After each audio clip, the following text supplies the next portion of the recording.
Assalamualaikum warahmatullahi wabarakatuh. Salam sejahtera untuk kita semua. Selamat pagi Oke Zoners, dimanapun Anda berada. Kita jumpa kembali di Morning Zone. Kali ini di edisi Kamis 5 Desember 2024. Gimana kabarnya? Semoga semuanya sehat-sehat ya.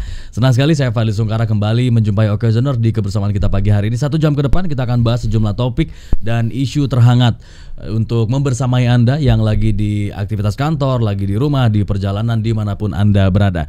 Dan Oke Zoners dan juga pendengar Trijaya bisa ikutan berinteraksi, berkomentar, menyampaikan informasi. Silakan gunakan WhatsApp di 0812 111 1046. Dan pagi ini saya tidak sendirian, sudah bersama dengan salah satu redaktur di okezone.com, yaitu Om Alan. Om Alan, sehat ya? Sehat. Oke, alhamdulillah bisa ketemu lagi. Alhamdulillah sehat.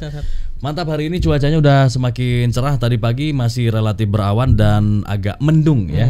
Beberapa hari ini memang turun hujan dan bahkan untuk wilayah lain di Sukabumi misalnya hujannya lumayan deras dan bahkan durasinya cukup panjang. 2 hari, 3 hari kayaknya di sana, bahkan sampai banjir dan juga longsor terjadi. Itu dengar-dengar sampai 500-an rumah terdampak. Nggak tahu tuh, mungkin sekarang bisa berkembang lagi ya Om Alan. Untuk data mungkin masih terus diupdate ya. Memang seminggu terakhir curah hujan di daerah Sukabumi terutama kabupaten cukup tinggi. Dengan demikian 3 hari terakhir terjadi banjir bandang dan setidaknya berdampak kepada 20 kecamatan yang ada di Kabupaten Sukabumi. Gitu. Untuk kerugian apa segala macam masih didata karena kan masih terus berkembang ya. Diupdate ya. Ya, gitu. Karena pendataan masih terus dilakukan, mungkin betul. Yang belum tercatat juga masih coba diupdate lagi. Dan dengar-dengar di sana bantuan agak sulit didistribusikan karena akses jalan terputus ya. Betul, di beberapa daerah di akses jalan, apalagi ini akses jalan provinsi ya, yang menjadi jalur utama. Memang terdampak banjir bandang itu. Kemudian di daerah sebelum daerah lain itu ada longsor pula, jadi memang akses transportasi agak sedikit terganggu gitu. Iya, kemarin lihat nggak videonya yang berapa mobil terseret tuh, banjirnya kan tinggi banget tuh. Sekitar lebih dari 20 mobil itu kan. 20 mobil. 20 mobil di berdampak hanyut. Iya, hanyut ya.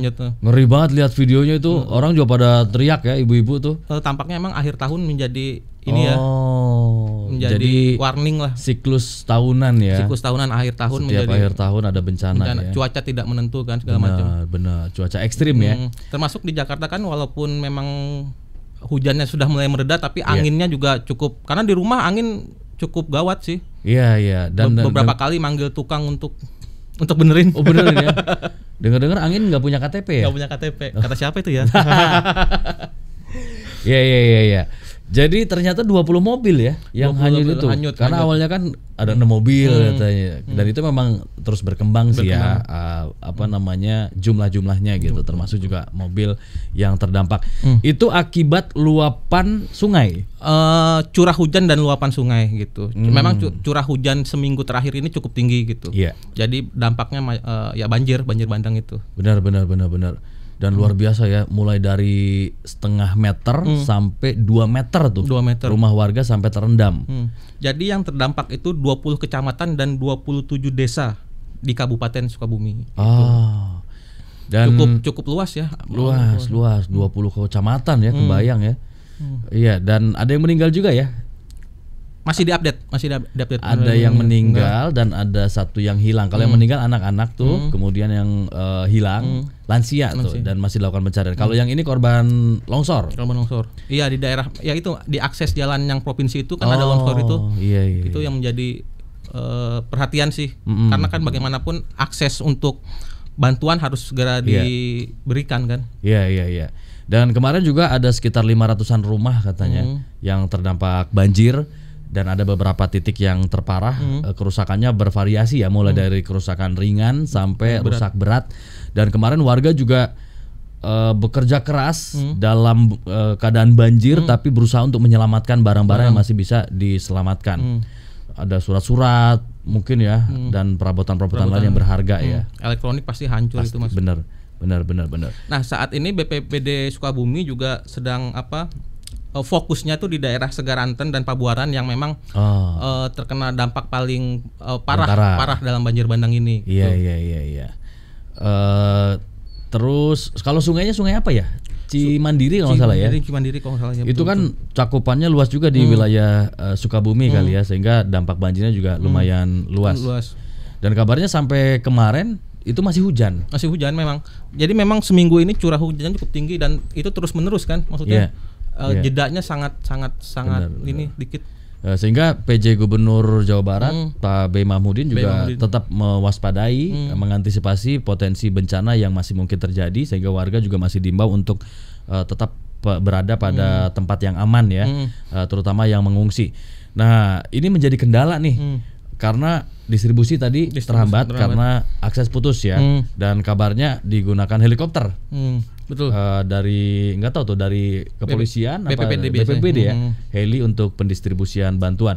Ini kalau udah akses putus ini udah makin ya. Karena efeknya nanti efek dominonya karena kan mereka butuh pakaian yang kering kan, butuh pakaian yang kering, obat-obatan, makanan segala macam. Jika itu tidak terpenuhi kan menimbulkan penyakit lain nantinya gitu. Jadi banyak penyakit yang datang justru bukan karena banjirnya, tapi karena efek dari ketidakadaan makanan, obat-obatan dan pakaian gitu. Benar. Karena kan ada lansia yang memang butuh obat-obatan gitu kan, yang memang rutin minum obat, atau misalnya yang kondisinya hamil atau anak-anak yang rentan, yang rawan juga alergi dan lain sebagainya.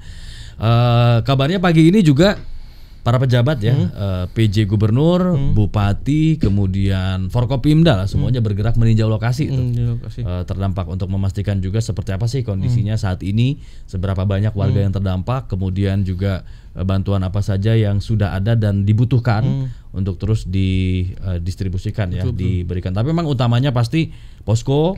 Makanan, pakaian, obat-obatan ya. Dan popok juga menjadi penting. Oh iya benar. Jarang kadang suka luput dari ingatan gitu, karena popok itu bagian dari yang penting sih, karena bisa juga digunakan bukan hanya untuk anak kecil tapi kan juga untuk orang dewasa apa segala macam. Dalam kondisi darurat seperti itu saya pikir popok menjadi penting sih. Benar karena keterbatasan MCK juga ya. Jadi diperlukan popok, terus ya kebutuhan lainnya yang perlu didistribusikan untuk warga terdampak bencana di sana. Nah, selain banjir dan tanah longsor, ada juga gelombang tinggi tuh di sana Malan. Iya, karena kan dia daerah pesisir kan, yang daerah selatannya itu. Benar. Itu ada sekitar 65-an perahu nelayan terdampak katanya. Jadi di dermaga tuh sebenarnya kan nggak lagi melaut ya, lagi karena memang mungkin ada peringatan dini juga, gelombang tinggi sehingga nelayan juga mungkin nggak melaut, dan akhirnya kapalnya rusak juga tuh yang tertambat di dermaga. Kemarin kita update juga ya, dan tadi juga kita sempat update ya, bagaimana kondisinya saat ini termasuk di wilayah pesisir selatan. Nah, jadi ada penjelasan dari peneliti di Pusat Riset Iklim dan Atmosfer BRIN, Erma Yulihastin, yang bilang bahwa banjir bandang di Sukabumi ini diakibatkan dari gangguan cuaca skala sinoptik yang menghasilkan hujan persisten. Jadi dia menunjuk antara lain pengaruh vortex atau sirkulasi siklonik di Samudra Hindia yang terus menguat dan mendekat ke arah barat daya Jawa bagian barat. Jadi waspada katanya Jawa Barat bagian selatan dan Banten, di Lebak atau Pandeglang potensi hujan persisten masih tinggi. Kemudian Kepala Stasiun Klimatologi BMKG Jawa Barat Rahmat Prasetya juga bilang curah hujan di Sukabumi dari titik pengamatan di Pelabuhan Ratu dari Selasa sampai Rabu tuh Om, tergolong ekstrim, yaitu 150,6 mm. Selain sirkulasi siklonik di Samudra Hindia, Rahmat juga menunjuk pengaruh bibit siklon tropis 95W di Laut Natuna Utara. Ya, jadi memang bukan hanya di daerah Sukabumi sih sebenarnya. Jadi BMKG juga menjelaskan bahwa di sekitaran Samudra Hindia kecepatan angin memang sedang tinggi, dan ini diprediksi dari tanggal 4 hingga tanggal 7 Desember. Jadi saya harap sih para pendengar Oke Zone dan Trijaya juga harus hati-hati ya jika ada di pantai untuk berjaga-jaga, menghindari dampaknya kecepatan angin tinggi itu. Karena angin tinggi otomatis gelombang akan tinggi dan otomatis ombak akan menyeret kan kalau kita tidak hati-hati kan. Iya. Kemarin saya lihat juga itu ada fenomena ikan pada melompat ke darat di mana dia? Yang di pantai itu. Jadi ikan-ikannya nggak tahu pada ke darat gitu. Warga kan langsung geger ya. Mungkin kangen kali Om. Mengait-kaitkan dengan fenomena apa gitu ya. Mungkin ini juga salah satu dampak tuh dari itu. Nah, selain di Sukabumi tadi di Cianjur juga sama kan. Di sana juga banjir tuh. disampaikan oleh BPBD Cianjur, ada 11 kecamatan terdampak banjir, longsor hingga pergerakan tanah, dan ada 27 kejadian bencana yang terjadi akibat cuaca ekstrim hingga Rabu kemarin. Jadi memang mungkin kontur tanahnya hampir sama ya, Sukabumi sama Cianjur tuh ya. Dataran tinggi kan. Betul. Jadi ketika curah hujan tinggi, kemudian kurangnya lahan hijau, akhirnya tanahnya juga gampang longsor ya. Iya. Jadi catatan ya buat pemerintah, betul. Benar-benar. Dan ini memang menjadi kewaspadaan masyarakat Indonesia secara keseluruhan, karena sudah diwanti-wanti oleh BMKG dari beberapa hari yang lalu, beberapa waktu yang lalu, potensi hidrometeorologi, bencana hidrometeorologi seperti banjir, tanah longsor dan lain-lain itu akan meningkat katanya, mulai dari bulan Desember ini. Memang dari beberapa catatan setiap akhir tahun tampaknya memang cuaca memang sedang ini ya. BMKG bahkan memberikan data kecepatan angin hingga 21 knot dengan gelombang mencapai 2,5 meter. Artinya kan ini tinggi sekali kan? Iya. Dan berarti anginnya juga kencang ya? Anginnya kencang, 21 knot. Itu cukup tinggi. Not balok apa not apa? Tapi dan ini mengakibatkan gelombangnya cukup tinggi ya. Makanya mereka menghimbau untuk warga yang di daerah pesisir, terutama tidak hanya di Sukabumi, di daerah lain pun harap berhati-hati gitu. Iya. Nah, banjir Jakarta 2020 juga berpotensi terulang katanya. Menjelang akhir tahun ya. Masih ingat nggak? Ya, ingat. Yang waktu banjir gede tuh, pas sebelum COVID tuh ya. Nah, BMKG juga mewanti-wanti. Jadi BMKG bilang seruak dingin dari dataran tinggi Siberia ini menjadi penyebab dibalik potensi terulangnya bencana banjir Jakarta pada 2020. Kepala BMKG Dwi Korita Karnawati bilang seruak udara dingin dapat menyebabkan terjadinya angin kencang, gelombang tinggi, dan peningkatan curah hujan. Dia bilang peningkatan kecepatan angin dan gelombang tinggi akan terjadi terutama di Laut Natuna. Sementara di wilayah barat Indonesia seperti Jawa, seruak dingin akan meningkatkan curah hujan ke tingkat yang ekstrim.